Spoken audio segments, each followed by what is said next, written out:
In this video, I'm going to show you how I made these prints on my Bambu Lab and Snapmaker printers.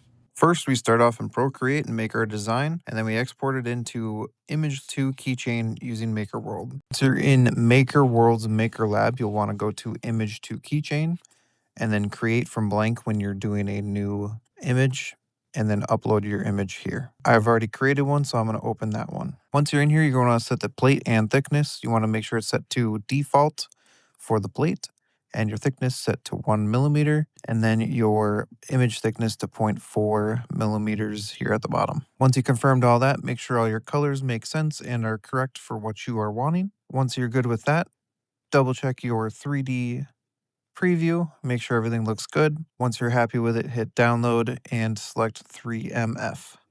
Once you have it downloaded, you are going to want to open it up in Bambu Studio. All right, and here we are in Bambu Studio, and when you import your file after creating the keychain from the image to keychain using MakerLab, you will have it coming in facing up towards the top, and that's just the way it defaults in. And the way to get the effect plate to transfer to that first print layer, you got to rotate it 180 degrees so that the color part of the image is facing down. So now it's going to be like that.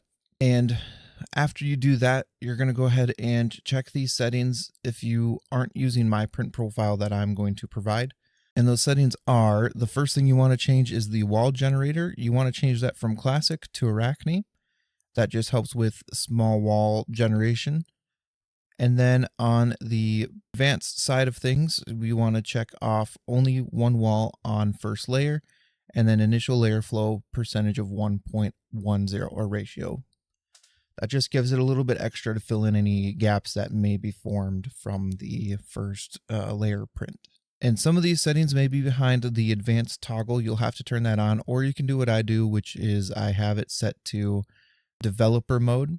So I have that ticked off, and that'll show you all of the advanced settings and then some more. So there's going to be some extra settings that are hidden behind the developer mode, which you can play around with and see what you think about it if you're wanting to explore the slicer settings a little bit further in detail.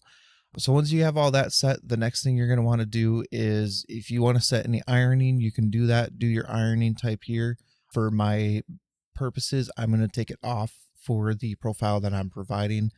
Ironing settings are not universal. It's not a one size fits all or a one size fits most. You got to play around with it and find the right settings for your printer. And when you change nozzles and stuff, there could be a possibility of that alone changing the way your settings are going to work. So really, this is a per printer per print type of situation. And then once you have all that done, you can go ahead and make sure all your other settings are set correctly. This one's only showing red because I had changed the type of support. In this one, you don't need support because it's going to print straight up from the bed 100%. There's nothing that needs to be supported. And then you can change your infill gap. So this is one of those things where you can play with these settings again as you want. For my case, I'm not going to change these things, but you could put on a rib wall for the purge tower, prime tower. I turn it off usually in this case just because it helps reduce the amount of waste, and you can play around with that. And then I usually drop the infill gap to 100% versus the 150 that it normally is. Again, just play around with these settings to be whatever is best for your print setting. But the profile that I use, it should be pretty good for what you're needing to be able to print this successfully. And then after all that is said and done and you're happy with all the settings that you've set, you go ahead and hit customize, hit customize current plate, which is this little, looks like a nut icon here, setting icon, whatever you want to call it. And then you'll want to make sure your first layer filament sequence is set to customize, and then rearrange the order to whatever is going to make most sense to you.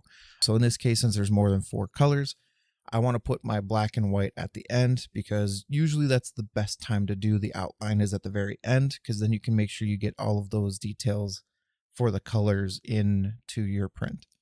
That's just my personal preference, and that's my personal settings. So I will do this. This is how I do it first. So once you have that slice, you'll see a preview here. You can go ahead and bring your layers all the way down, and you can see the print sequence when you slide this back and forth. So When you're looking back and forth here, you're going to want to try and plan out your color changes and which colors you want to go where. So in this instance, I'm going to change out the light blue for white, and then I'm going to change out the dark blue for black. That's just going to make it easier. So then when I do the color swaps, it'll be pretty straightforward. And in my instance, they're on my top 2 points on my AMS, and it'll make swapping them out faster and easier for me. So once you have that decided and you've planned that out, again, it's imperative to remember the exact order and what colors you want to swap with what during this sequence, because you don't want to put the wrong color in there and then have your print end up getting the wrong colors put in and you end up with the result you don't want. So just keep in mind what colors you want to go where. So as of right now, I can go ahead and hit print plate, and it's going to populate my colors here. So you see here that I have loaded in dark blue, red, pink, and then light blue. Light blue is my A4. So what I want to set my dark blue to is A1. And then I want to set my black to A1 as well, because I know that I want to swap out my dark blue for black. Red will be set to A3, and then pink will be set to A2. A4 is set to my light blue, and then A4 is also set to my white. So once I know that the light blue is done printing, I'll show you guys the actual what I do when it's actually printing. When I'm ready to do this color swap, I'll show you guys that. I'll talk through that too. I recorded this once already, but I'm doing it again because I didn't do a voiceover on it, and it was hard to just talk over it and explain exactly what I was doing. So I'm doing it again.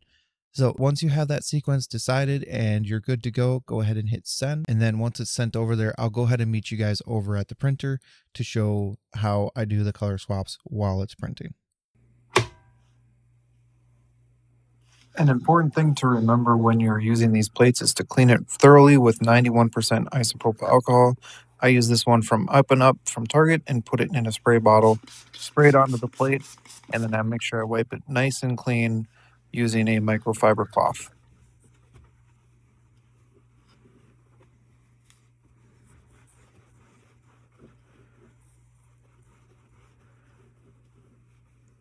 So now it is almost done with the light blue, and the thing to remember with Bambu Lab AMS light systems is you want to wait till this light stops flashing before you start doing your color swap.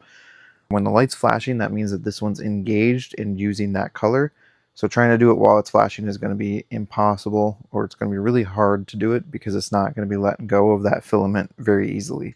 So you wait till that light stops flashing, and once it turns solid, then you're good to go with swapping the color out, and I'll show you how I do that here in a moment. It has retracted the filament. It is now cutting the filament to swap out for the next color. Again, wait till that light turns solid, and then we're going to pull it out and swap in our white filament. So solid, let's go ahead and grab it now and pull off the filament spool. And again, you can do this all while it's still printing. You don't need to pause it. If you feel more comfortable pausing it, you can totally do that. Now we'll grab our white filament spool here, and we can go ahead and place that on the AMS system. And then we can start feeding it into the tube. And while you're doing this, you will have to feed it all the way down to the end. Not all the way to the end, but pretty close to the end, because the AMS system is not going to do the auto feed like it normally would. I just say get it close to the end, and then it will do what it needs to do from there. And that's it. And then while it's printing this one, I'll show you guys how I do it on the next color.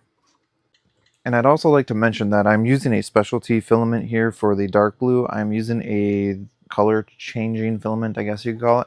It's got it's got 4 different colors mixed into it, 4 or 5 different colors mixed into it. And the reason I use that is because it gives it a nice little, it gives it a little more flair, gives it a different kind of color to it. So it looks really cool. You can use whatever filament you want. Any filament works great on this. Everything's going to come out shiny because of that build plate. And so that way, if you use this is going to be a matte, it's still going to be shiny on that bottom layer. So it'll look great regardless of what type of filament you use. All right, now that it's going to do the color change again, same as last time, we're going to wait till this light is not blinking anymore, and then we are now clear to remove it. And same as last time, we're going to go ahead and get our black filament ready to go, and we're going to feed it through manually all the way to the end of the tube. And there we go. So now, at this point, you can go ahead and sit back and relax because you don't need to do color swaps anymore. All you needed to do it for was that first initial layer. Once it's done printing, I'll go ahead and show you guys the end result. All right, once it's all said and done, you should end up with a result like this. See that beautiful holographic foil transfers over to your piece here. Now this looks a lot better than my first one because I used the lighter pink for Mew, and that just fits way better. So there's that. Now, if you're wanting to know how I do it on my Snapmaker U1, let's jump on over to it. Now we are in Snapmaker Orca, and we have the file loaded in here. Now I have the version without the keyring loaded up in here because I thought for some reason I didn't have a profile set for this one, but I did. So I just imported the profile I had already made, but it didn't copy a lot of the settings because it was a Bambu Studio profile, whereas Snapmaker doesn't really like to get along with those. As you can see, all my Bambu filaments are still listed here, but that's beside the point. We are going to assign colors when we send a printer anyway, so that's fine. Anywho, let's get these settings set. So again, we are using the 0.2 standard settings to start off with. And again, we are in developer mode for Snapmaker. For Snapmaker, it is down at the bottom here, and we set it to developer mode. And then we scroll down to the bottom here, and we want to make sure we change our wall generator again from classic to Arachne. And then we want to change the one wall on first layer. And then we want to do bottom surface flow ratio to 1.1. That's pretty much going to be all you'll need to do in this one. You can change your ironing settings if you want to do ironing again, depending on your printer. You set those settings to whatever you feel like you need to set them for. The other thing we want to talk about is the prime tower, or the wipe tower, whatever you want to call it. Again, we can change the wall type if you want to try and save some materials and not do everything that you need to do. So you could do rectangle, you could do cone, or you could do rib. Rib is the default 8/8, and then fillet the wall. And then you set the percentage to 90% or 100% or whatever you want to do. So print speed of the outer wall.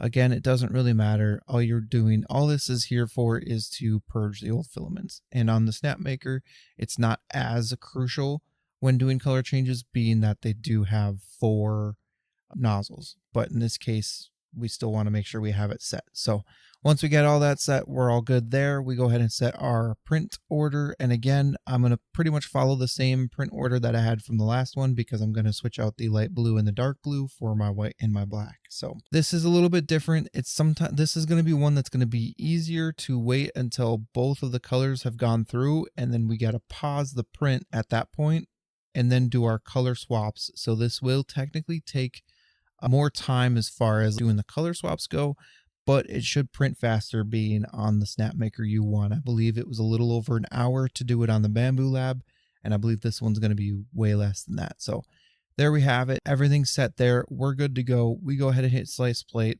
Again, you want to make sure you keep a good notes of what colors you're swapping with and the color, the sequence that you're printing them in. Again, it doesn't matter as much with the Snapmaker as far as sequence goes.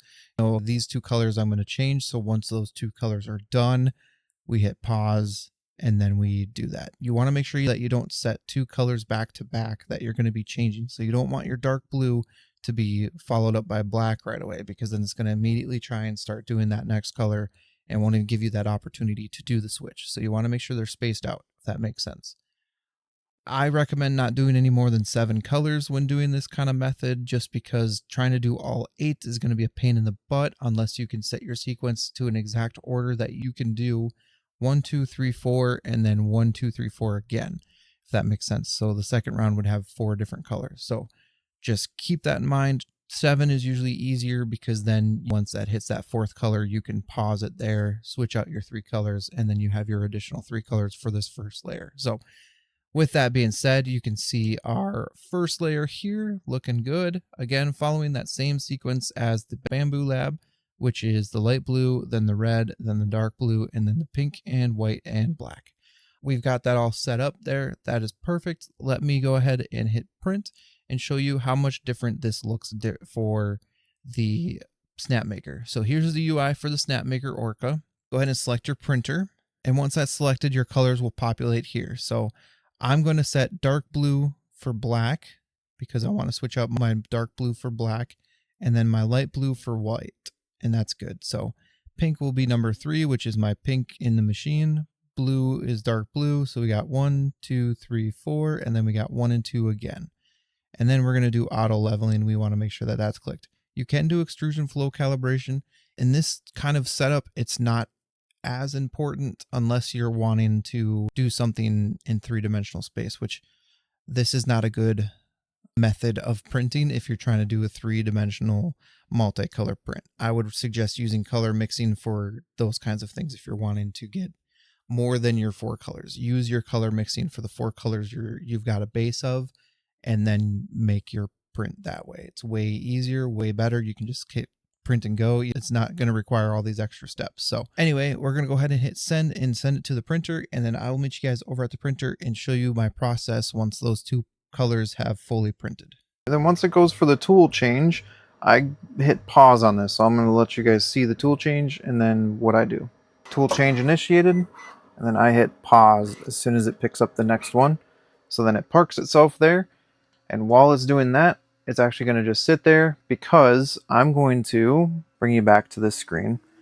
What's going to happen is I'm going to go back and I'm going to unload my 2 blues. So it's going to swap the tool changer again. Once those are ready to go, I'll pull them out, put in my 2 colors.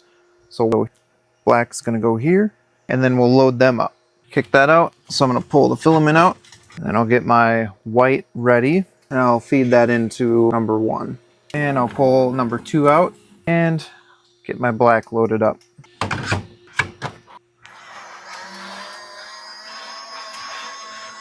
And coming back to our screen here, we're just going to hit OK, and then we're going to change this one to black, basic PLA, and then we're going to do loading mode, and then we will load each of them. Once that's done, you'll get a notification on your screen here that says automatic loading complete or success. Hit OK or done, and we will go back to our main screen here, click on our print, and just click resume. And then we just let it continue on. I will show you guys the end product. And once that's done, you can go ahead and take your beautiful printed off picture, and voila, you've got yourself a beautiful, colorful Mew illustration.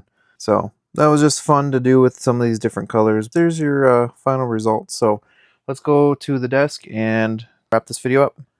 And there we go, guys. That is the final print. This is the original one that I printed on my Bambu Lab for my original post that I made on Instagram, YouTube, and TikTok.